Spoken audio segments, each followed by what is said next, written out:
The second part of the ear is the organ of hearing, as we have the different sections of the ear. So here is the picture. We're going to see a better picture in lab. It's showing that the outer part is the auricle. It's also called the pinna. The canal leading to the inside, external auditory canal. You can also call it external acoustic canal. Tympanic membrane is the eardrum. So attached to the tympanic membrane are these little bones. Malleus is the bone that's attached directly to the tympanic membrane. Incus is attached to malleus, and the third bone is the stapes. So then we have this snail shape. The three half circles here are called the semicircular canals. Then this enlarged part is called the vestibule, and the shell is called the cochlea. The auditory nerve brings the information both from the vestibule and the cochlea. And in the auditory tube, also called the pharyngotympanic tube or the eustachian tube, this is for equalizing pressure. For the outer ear, there's the auricle or the pinna, external acoustic meatus or external auditory canal, same thing. Know that this part here has ceruminous glands that make earwax. Then the tympanic membrane is the eardrum, and so this vibrates due to the sound waves coming in. In the middle ear, we have the ear bones, and so auditory ossicles, this just means ear bones. There are three. There's malleus, incus, and the stapes. So these are vibrating when the tympanic membrane vibrates. Oval window, this is the opening in the wall of the tympanic cavity. So what happens is the stapes is attaching towards the oval window. Stapes vibrates against it and moves the fluids within the inner ear because of this vibration. Middle ear also includes the auditory or the eustachian tube. So this connects the ear to the throat. Know that this tube equalizes pressure. Yeah, it's usually closed by these little flaps in the throat. With the middle ear infection, also called the otitis media,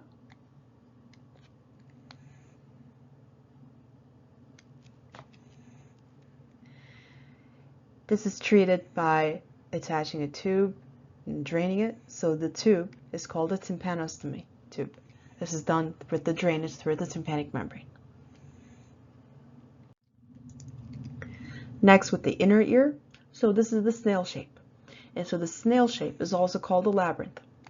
Cochlea is the actual, like the shell shape. So here, know that the cochlea is important for hearing, which we're going to see in just a little bit. Semicircular canals, those half canals, these respond to head rotation. Then the vestibule kind of looks like this enlarged part or the head part of the snail. This part responds to horizontal and vertical movements. So we're going to talk about these one by one just a bit. Oval window was mentioned before. Oval window, this is where the stapes moves the vibration into the cochlea. And so in the picture, here's the stapes, and the oval window that's labeled here is the region where the stapes is attached. Round window, so then this is the region below the stapes. This is where excess vibrations dissipate.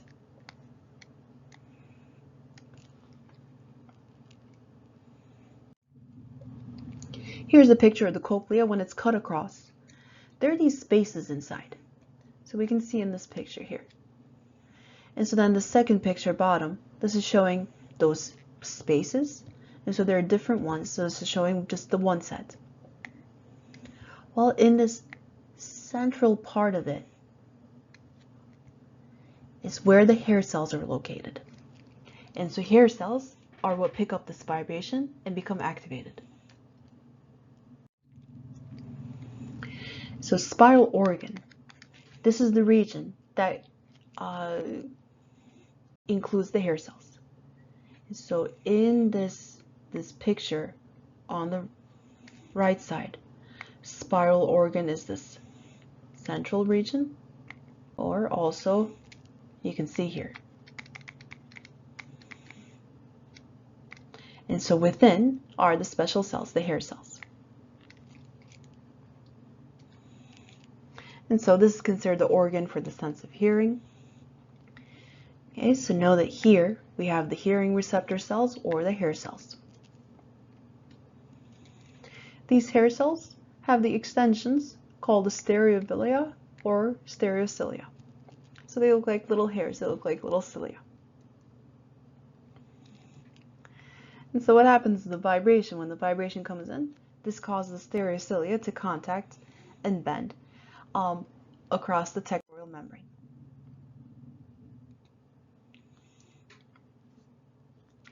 The cochlea has these different membranes.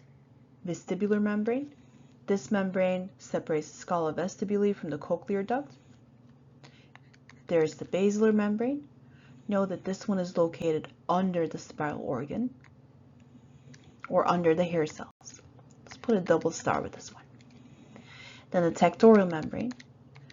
Know that this one is located right on top of the hair cells in the spiral organ.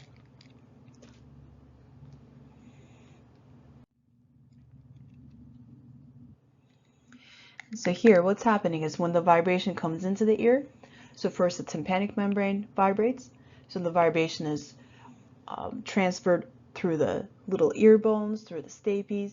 Stapes transfers it through the oval window. So now, inside, the basilar membrane vibrates. When the basilar membrane vibrates, this vibrates the hair cells of the spiral organ.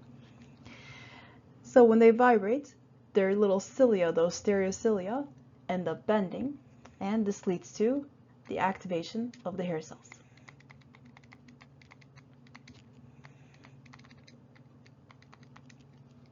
And so all because of the vibration coming in.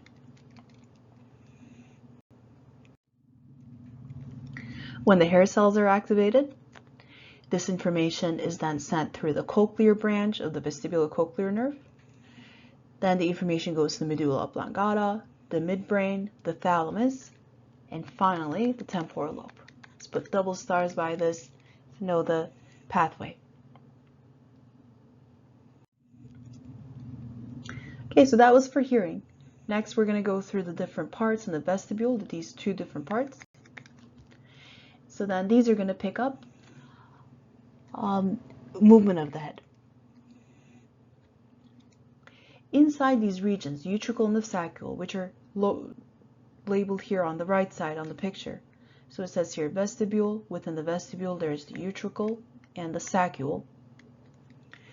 Inside is the macula. And so macula just means, it's just the little hair cells. So just like in the cochlea, we're seeing hair cells here as well. They're also supporting cells. And we're going to see in just a little bit, on top of these hair cells is this gel-like structure.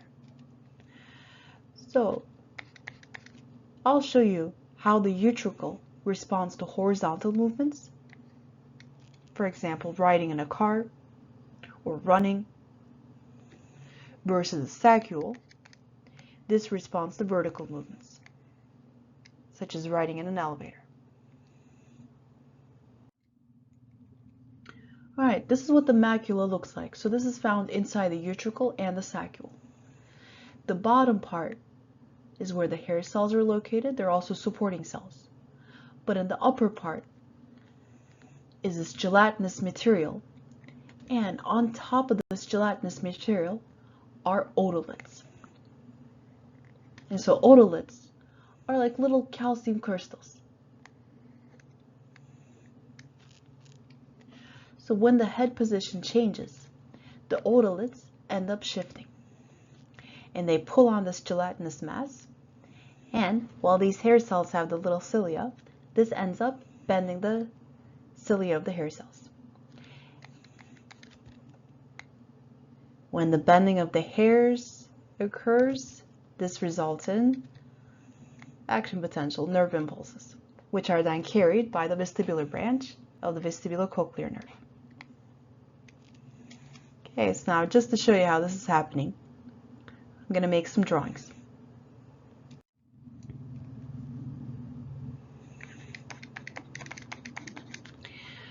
With the utricle, imagine that these are hair cells. There might be some supporting cells in between. Well, on top of these is the gelatinous mass. And on top of this gelatinous mass are the little otoliths. So when the person goes front, back, left, right, so those are all horizontal movements, these otoliths end up shifting, and then the mass ends up moving, that gelatinous mass. So then when that moves, the cilia are bent, and that's how the hair cells become activated. And so the utricle responds to horizontal movements,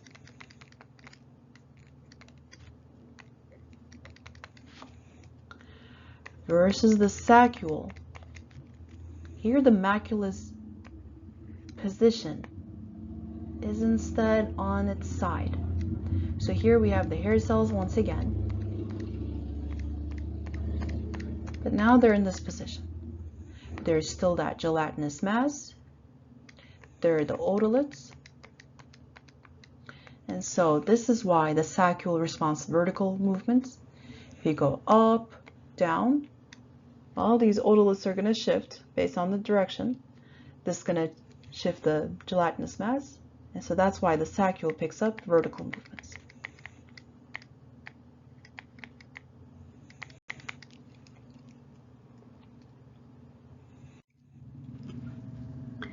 Next part of the inner ear, the labyrinth, we're going to have to go through the semicircular canals. At the base of each of these semicircular canals is a region called the crista ampullaris. So we're going to see a picture of this on the next slide. This is the organ for dynamic equilibrium, meaning rotational movements. And so once again, this crista ampullaris, it's located in the ampulla, meaning the base of each semicircular canal. Once again, we're going to see hair cells here. We're going to see hair cells at the base of each of these semicircular canals. On top of these hair cells, again, another gelatinous mass. So now this one's going to be called the cupula. Also, what happens is, inside these semicircular canals is a fluid. When we rotate, either spin or move our head up and down, bend it side to side, the fluid ends up shifting inside these semicircular canals.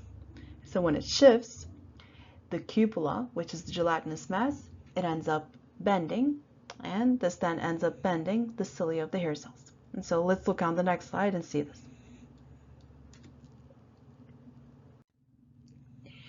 Here is the crista ampullaris, and so at the top, the cupula is the gelatinous mass. But so then, right under the cupula are the hair cells. So, because of the different rotational movements, the fluid ends up shifting. Well, when it shifts, the cupula of the crista ampullaris ends up bending, depending on the direction of the movement. And so when it bends, the hair cells become activated. So then this information is sent through the vestibular nerve of the vestibulocochlear nerve.